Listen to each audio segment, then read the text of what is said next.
আজকে বাংলাদেশের ইতিহাসের অসম্ভব গুরুত্বপূর্ণ একটি দিন। দীর্ঘ বিচারিক পরিক্রমা শেষে আন্তর্জাতিক অপরাধ ট্রাইব্যুনাল আজকে একটি উল্লেখযোগ্য মামলার গুরুত্বপূর্ণ মামলার রায় ঘোষণা করেছেন। এই মামলাটি ছিল সাবেক প্রধানমন্ত্রী শেখ হাসিনা, সাবেক স্বরাষ্ট্রমন্ত্রী আসাদুজ্জামান খান কামাল এবং সাবেক পুলিশ প্রধান চৌধুরী আবদুল্লাহ আল মামুনের বিরুদ্ধে 2024 সালে জুলাই অভ্যুত্থানের সময় সংগঠিত বাংলাদেশে যে মানবতা বিরোধী অপরাধ সেটার দায়ে তাদের বিরুদ্ধে এই মামলাটি দায়ের করা হয়েছিল। তাদের বিরুদ্ধে এই মামলার বিচার কার্য চলাকালীন সময় মোট 5টি অভিযোগ গঠন করা হয়েছিল। আজকে চূড়ান্ত রায়ের পর্বে এসে আদালত এই 5টি চার্জকে 2টি চার্জে রূপান্তর করেছেন এবং প্রত্যেক চার্জের মধ্যে 3টি করে কাউন্ট দিয়ে 6টি কাউন্ট তৈরি করে আলাদাভাবে আজকে বিচারের রায় ঘোষণা করেছেন। প্রথম চার্জে আসামি শেখ হাসিনাকে দোষী সাব্যস্ত করে আমৃত্যু কারাদণ্ড দেওয়া হয়েছে। দ্বিতীয় চার্জে আসামি শেখ হাসিনাকে দোষী সাব্যস্ত করে মানবতা বিরোধী অপরাধের দায়ে 2024 সালের জুলাই অভ্যুত্থান চলাকালে বাংলাদেশে ছাত্র জনতাকে লিথাল ওয়েপন, হেলিকপ্টার, ড্রোন ব্যবহারের মাধ্যমে নিষ্ঠুরতম পন্থায় 1400-র মতো ছাত্র জনতাকে হত্যা এবং 25,000-এর বেশি ছাত্র জনতাকে আহত করার দায়ে, মোর স্পেসিফিক্যালি আশুলিয়াতে 6 জনকে হত্যা করে পুড়িয়ে দেয়া, চানখারপুলে 6 জনকে হত্যা করার মাধ্যমে যে অপরাধ করেছেন সেটার দায়ে তাকে দোষী সাব্যস্ত করে মৃত্যুদণ্ড প্রদান করেছেন। অপর আসামি আসাদুজ্জামান খান কামালকে 2টো কাউন্টেই দোষী সাব্যস্ত করে তাকে মৃত্যুদণ্ড প্রদান করেছেন। আসামি চৌধুরী আবদুল্লাহ আল মামুন সাহেবকে সবগুলো কাউন্টেই দোষী সাব্যস্ত করা হলেও তিনি যেহেতু রাজসাক্ষী হিসাবে আদালতে মামলার ভেতরের সবচাইতে গুরুত্বপূর্ণ ইভেন্টগুলো সাক্ষী হিসাবে আদালতের সামনে তুলে ধরেছেন, আদালতকে সত্য উদ্ঘাটনে সাহায্য করেছেন, সেই জন্য তার ব্যাপারে আদালত লিনিয়েন্ট ভিউ নিয়ে তাকে 5 বছরের কারাদণ্ড দিয়েছেন, যদিও তাকে সকল কাউন্টেই দোষী সাব্যস্ত করা হয়েছে। আমরা আজকে প্রসিকিউশনের পক্ষ থেকে আমাদের অনুভূতি হচ্ছে অবিমিশ্র। আমরা কারো মৃত্যুদণ্ডে আনন্দিত যেমন নই, তেমনিভাবে এই বাংলাদেশে যেভাবে রাষ্ট্রের শাসক হয়ে দেশের নাগরিক, বিশেষ করে তরুণ ছাত্র জনতার রক্তে পা ভিজিয়েছিলেন, তার বিচারের মাধ্যমে তাকে যে দণ্ড দেওয়া হয়েছে, আমরা বিশ্বাস করি এই দণ্ড প্রদানের মাধ্যমে ইতিহাসের একটি অধ্যায়ের মীমাংসা হয়েছে এবং এই জাতির ন্যায় বিচারের প্রতি যে তৃষ্ণা, ন্যায় বিচারের জন্য, জাস্টিসের জন্য জাতির যে কোয়েস্ট, সেটি আজকে সম্পন্ন হয়েছে।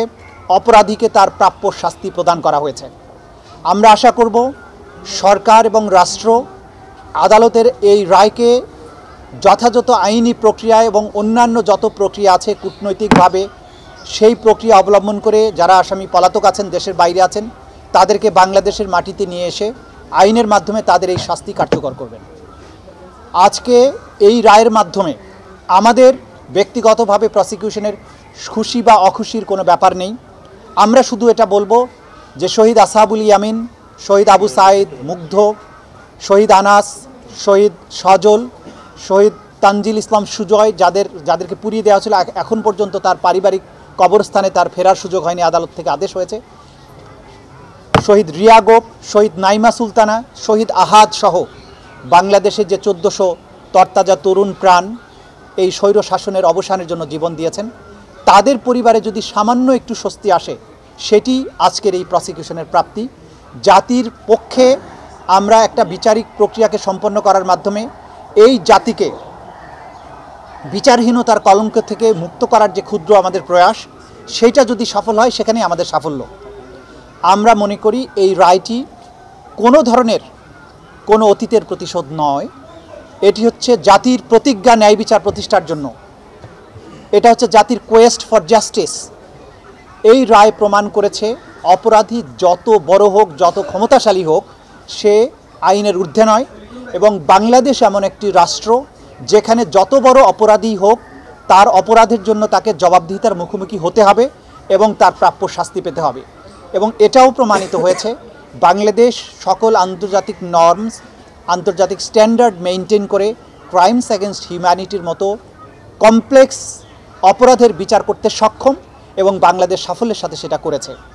আমরা এটাও একই সাথে বলতে চাই যে কোয়ালিটি অফ এভিডেন্স এখানে দেখানো হয়েছে, যে ধরনের সাক্ষ্য প্রমাণ এই আদালতে উপস্থাপিত হয়েছে, বিশ্বের যে কোনো আদালতের স্ট্যান্ডার্ডে এই সাক্ষ্য প্রমাণগুলো উতরে যাবে এবং পৃথিবীর যে কোনো আদালতে এই সাক্ষ্য প্রমাণ উপস্থাপন করা হলে আজকে যেসব আসামিকে শাস্তি প্রদান করা হয়েছে তারা প্রত্যেকেই একই শাস্তি প্রাপ্ত হবেন। আমরা আজকের এই রায় প্রক্রিয়া সমাপ্ত হওয়ার মাধ্যমে আমাদের একটা দীর্ঘ আইনি লড়াইয়ের সমাপ্তি হয়েছে, যদিও আরও অনেকগুলো মামলা বিচারাধীন রয়েছে। যারা এই মামলাকে আজকের দিন পর্যন্ত নিয়ে আসার ব্যাপারে যারা ভূমিকা পালন করেছিলেন, বিশেষ করে আমাদের ভিকটিম পরিবার, তারা তথ্য দিয়েছেন, আহতরা, সাক্ষীরা তারা আদালতে এসে কষ্ট করে সাক্ষী দিয়েছেন, প্রসিকিউশনের বিজ্ঞ প্রসিকিউটররা যারা আমাকে এই মামলা পরিচালনায় সাহায্য করেছেন, তদন্ত সংস্থা যারা বাংলাদেশের 56,000 বর্গ মাইলের বিভিন্ন জায়গা থেকে এভিডেন্সগুলো কালেক্ট করেছেন, বাংলাদেশের আপামর জনগণ যারা এই বিচারের জন্য প্রসিকিউশন টিমকে সমর্থন জুগিয়েছেন, সাক্ষ্য প্রমাণ আমাদেরকে সংগ্রহ করার ব্যাপারে সাহায্য করেছেন, সকলের প্রতি প্রসিকিউশনের পক্ষ থেকে আমরা গভীর কৃতজ্ঞতা জানাচ্ছি। সবশেষে শহীদ পরিবার, যাদের ক্ষতি কোনো কিছু দিয়ে পূরণ হবে না, তাদের সামনে অন্তত একটা ন্যায় বিচারের দৃষ্টান্ত স্থাপন করতে পেরেছি, এই জন্য তাদের প্রতি কৃতজ্ঞতা জানিয়ে আপনাদের সবাইকে ধন্যবাদ দিয়ে আমার কথা শেষ করছি। আদালত যেটা বলেছেন যে অপরাধী বা সাজাপ্রাপ্ত আসামি শেখ হাসিনা এবং আসাদুজ্জামান খান কামালের যত সম্পদ বাংলাদেশে আছে সকল সম্পদকে বাজেয়াপ্ত করে রাষ্ট্রের অনুকূলে ন্যস্ত করা হবে এবং সেখান থেকে রাষ্ট্র সকল শহীদ পরিবারকে যথোপযুক্ত ক্ষতিপূরণ প্রদান করবেন, সকল আহত পরিবারকে যথোপযুক্ত ক্ষতিপূরণ প্রদান করবেন। এটা হচ্ছে ক্ষতিপূরণের ব্যাপারে আদেশ। আর একটা অবজারভেশন তারা দিয়েছেন যে আওয়ামী লীগ এবং 14 দলীয় জোট, যুবলীগ, তাদের ব্যাপারে তারা যে একটা সন্ত্রাসী বা ক্রিমিনাল অর্গানাইজেশন, এইটা প্রসিকিউশনের পক্ষ থেকে সাবমিশন ছিল। আদালত বলেছেন এইটি যেহেতু আজকের এই মামলার বিচার্য বিষয় নয়, সেই ব্যাপারে তারা কোনো অবজারভেশন দেয়া থেকে বিরত থাকছেন। অর্থাৎ তাদের ব্যাপারে প্রসিকিউশনের যে আলাদা তদন্ত চলমান আছে দল হিসেবে একটা সংগঠনের ব্যাপারে, যে তারা সত্যিকার অর্থে অপরাধী সংগঠন কিনা, সেটি একটি আলাদা মামলায় বিচার্য বিষয় হতে পারে। এই মামলাতে যেহেতু কোনো দল পক্ষ নয় বা আসামি হিসেবে সম্পৃক্ত করা হয়নি, সেই ব্যাপারে আদালত দলীয়ভাবে কারোর বিরুদ্ধে কোনো অবজারভেশন দেয়া থেকে বিরত থেকেছেন। যে দুজন আসামি পলাতক রয়েছেন তাদেরকে ফিরিয়ে আনার ব্যাপারে রাষ্ট্র দুই ধরনের পদক্ষেপ নিতে পারেন। একটি হচ্ছে ভারতের সাথে সম্পাদিত 2013 সালের যে অপরাধীর বহিঃসমর্পণ চুক্তি, অর্থাৎ এক্সট্রাডিশন ট্রিটি 2013, সেই চুক্তি অনুযায়ী আমাদের এখানে যেহেতু মানবতা বিরোধী অপরাধের দায়ে তারা সাজাপ্রাপ্ত হয়েছেন, তাদেরকে বাংলাদেশ ভারত সরকারের কাছে ফেরত চাইবে এবং ভারত সরকার যদি আইনের শাসন, ন্যায় বিচারের প্রতি শ্রদ্ধাশীল হয়, তারা সেই আসামিদেরকে ফেরত প্রদান করবেন এবং তাদেরকে বাংলাদেশে ফেরত আনার মাধ্যমে তাদের উপরে যে সাজা দেয়া হয়েছে সেটা কার্যকর করা যাবে। দ্বিতীয় যে প্রক্রিয়া আছে সেটি হচ্ছে যে ইন্টারপোলের মাধ্যমে, যেহেতু একটি বাংলাদেশের একটা ট্রাইব্যুনাল থেকে উপযুক্ত আদালতের থেকে তাদের মৃত্যুদণ্ড প্রদান করা হয়েছে, তাদেরকে ইন্টারপোলের মাধ্যমে গ্রেপ্তার করে বাংলাদেশে এনে সেই সাজা কার্যকর করা যেতে পারে। এই ব্যাপারে বাংলাদেশের স্বরাষ্ট্র মন্ত্রণালয়, পররাষ্ট্র মন্ত্রণালয় সম্মিলিতভাবে প্রয়োজনীয় ব্যবস্থা গ্রহণ করবেন। যে কোনো আদালতের আদেশের বিরুদ্ধে যদি আপিল করতে হয়, যেমন আমাদের এই মামলায় এই সাজার বিরুদ্ধে 30 দিনের মধ্যে আসামিরা চাইলে সুপ্রিম কোর্টে আপিল দায়ের করতে পারবেন, কিন্তু সেই আপিল দায়ের করতে হলে পলাতকরা কেউ করতে পারবেন না, কারণ পলাতক ব্যক্তির আইনগত কোনো অধিকার থাকে না। তাহলে আপিল করতে হলে তাকে অবশ্যই এসে বাংলাদেশে আত্মসমর্পণ করতে হবে এবং জেলে গিয়ে তিনি তখন সুপ্রিম কোর্টের কাছে তার সাজার বিরুদ্ধে আপিল দায়ের করতে পারবেন। যদি আত্মসমর্পণ না করেন তাহলে তার রাইট অফ অ্যাপিল থাকবে না। আমরা বারবারই বলেছি এবং আদালত এটা কিন্তু বারবার পরিষ্কার করেছেন যে ক্রাইমস অ্যাগেনস্ট হিউম্যানিটি, অর্থাৎ মানবতার বিরুদ্ধে অপরাধ হতে হলে তাকে দুটো শর্ত পূরণ করতে হবে। যে অ্যাটাক বা আক্রমণের মাধ্যমে মানুষ যে হত্যা হয়েছে, সেই অ্যাটাকটা হতে হবে ওয়াইড স্প্রেড অথবা সিস্টেম্যাটিক। আদালত এখানে তার ফাইন্ডিং দিয়ে বলেছেন জুলাই আগস্ট 2024-এ বাংলাদেশের ছাত্র জনতার উপরে যে অ্যাটাকটা করা হয়েছিল, সেই অ্যাটাকটা হয়েছিল নিরস্ত্র সিভিলিয়ানদের উপরে, নাম্বার 1। নাম্বার 2, এটা ছিল ওয়াইড স্প্রেড, ব্যাপক মাত্রায় আক্রমণ, কারণ বাংলাদেশের almost every part of the country এই অ্যাটাকটা পরিচালিত হয়েছে। দ্বিতীয়ত যেটা তারা বলেছেন যে ওয়াইড স্প্রেড হওয়ার পাশাপাশি এই অ্যাটাকটা ছিল সিস্টেম্যাটিক, কারণ রাষ্ট্রের টপ র্যাঙ্কিং থেকে একদম কমান্ড এসে নিম্ন স্তর পর্যন্ত কমান্ড পৌঁছেছে এবং রাষ্ট্র সম্পূর্ণভাবে সম্পৃক্ত হয়ে এই অপরাধটা করেছে, সিস্টেম্যাটিক। এবং এইটা তারা করেছেন তাদের সম্পূর্ণ জ্ঞানত, তারা জেনে বুঝে এটা করেছেন। বাংলাদেশে কোথায় কত লোক মারা গেছে, কী আক্রমণ হচ্ছে, কী অস্ত্র ব্যবহার হচ্ছে, সব সম্পর্কে এই অপরাধীরা যারা সাজাপ্রাপ্ত হয়েছেন তারা প্রত্যেকে জ্ঞাত থেকে, তাদের নলেজের মধ্যে থেকেও তারা এই অপরাধ সংগঠন করেছেন। সুতরাং ওয়াইড স্প্রেড, সিস্টেম্যাটিক এবং উইথ দি নলেজ, এই সবগুলো শর্ত এই অপরাধের মধ্যে এই শর্তগুলো পূরণ হয়েছে বলেই এটা ক্রাইমস অ্যাগেনস্ট হিউম্যানিটি হিসেবে বিবেচ্য হয়েছে এবং সেই ক্রাইমস অ্যাগেনস্ট হিউম্যানিটির দায়েই তাদেরকে এই শাস্তিটা দেওয়া হয়েছে। ইতিমধ্যে কিন্তু আদালত তার অবজারভেশনে বলেছেন যে এই আসামিরা বিচার চলমান থাকা অবস্থায় মামলার সাক্ষী, বিচারক এবং ট্রাইব্যুনালের সাথে সংশ্লিষ্টদেরকে হত্যা করার, তাদের বাড়িঘর জ্বালিয়ে দেওয়ার হুমকি দিয়েছিলেন এবং সেই দায়ে কিন্তু আসামি শেখ হাসিনার 6 মাসের কারাদণ্ড হয়েছে। সুতরাং এটা প্রমাণিত আদালতের মাধ্যমে যে তারা হুমকি ধামকি দিয়েছিলেন। কিন্তু বাংলাদেশের জনগণ, এই প্রশাসন, এই বিচারের সাথে সম্পৃক্ত কেউই এই হুমকিতে ভয় পাননি। তারা তাদের প্রতি আইনসম্মত উপায়ে যে দায়িত্ব অর্পিত হয়েছিল তারা সেটা পালন করেছেন এবং তার প্রতিফলন আজকের রায়। এই বিচার সম্পূর্ণ স্বচ্ছভাবে পরিচালিত হয়েছে। কোনো কর্নার থেকে, ইভেন স্টেট ডিফেন্স লয়ার থেকেও এই বিচারের স্বচ্ছতা নিয়ে, এই বিচারে কোনো ইনজাস্টিস হয়েছে, কোনো জায়গায় মিথ্যা সাক্ষ্য দেওয়া আছে, এই অভিযোগ কেউ কখনো করেনি, করতে পারবেও না। গোটা দুনিয়ার সামনে এই বিচার হয়েছে, আপনারা সাক্ষী ছিলেন। আমরা কখনো কখনো এগুলো লাইভ টেলিকাস্ট করেছি।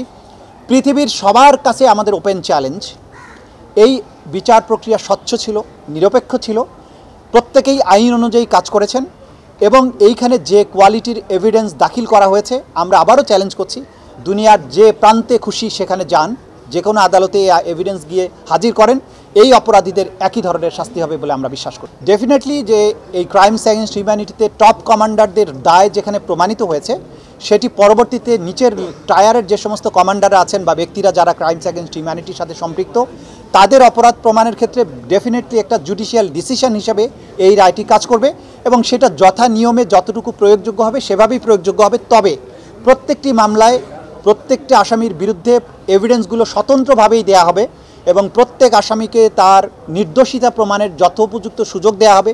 তিনি চাইলে তার নির্দোষিতা প্রমাণের জন্য তার ডিফেন্স উইটনেসকে আনতে পারবেন, ডিফেন্স ডকুমেন্ট প্রডিউস করতে পারবেন।